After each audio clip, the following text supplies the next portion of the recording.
आज महाभारत के एक ऐसे पात्र की हम चर्चा करेंगे जिसकी कथा परछाइयों और प्रतिशोध की भाषा में कही जाती है।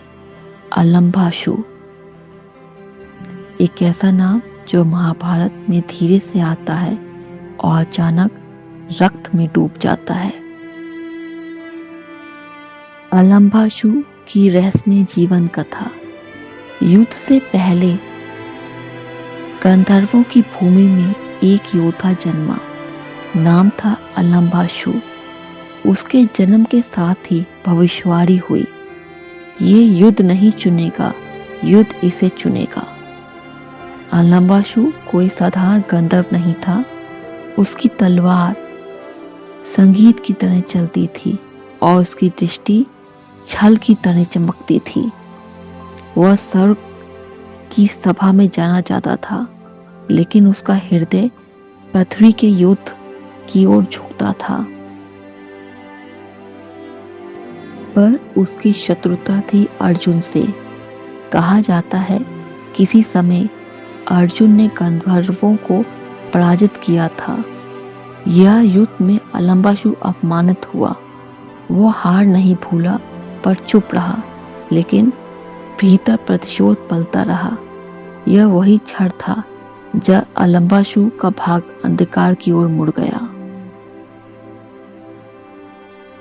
उसने कौरवों का चयन किया।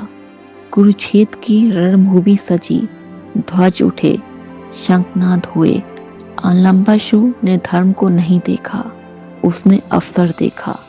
वो दुर्योधन की सेना में शामिल हुआ क्योंकि वह अर्जुन से द्वेष रखता था और अर्जुन से प्रतिशोध लेना चाहता था। युद्ध का 13वां दिन आया। चक्र रचा। युवस अभिमन्यु अकेला पड़ा। यही अलंबाशु सामने आया। उसने देखा ये अर्जुन का पुत्र है।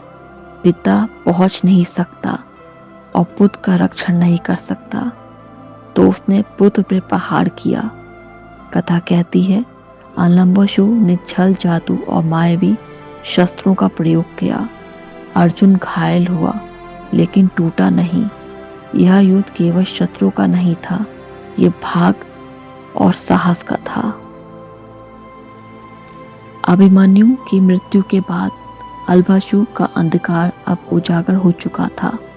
तभी सामने आया घटोत्कच, भीम का पुत्र, राक्षसों का योद्धा। रात का युद्ध, आकाश में जादू, धरती पर रक्त।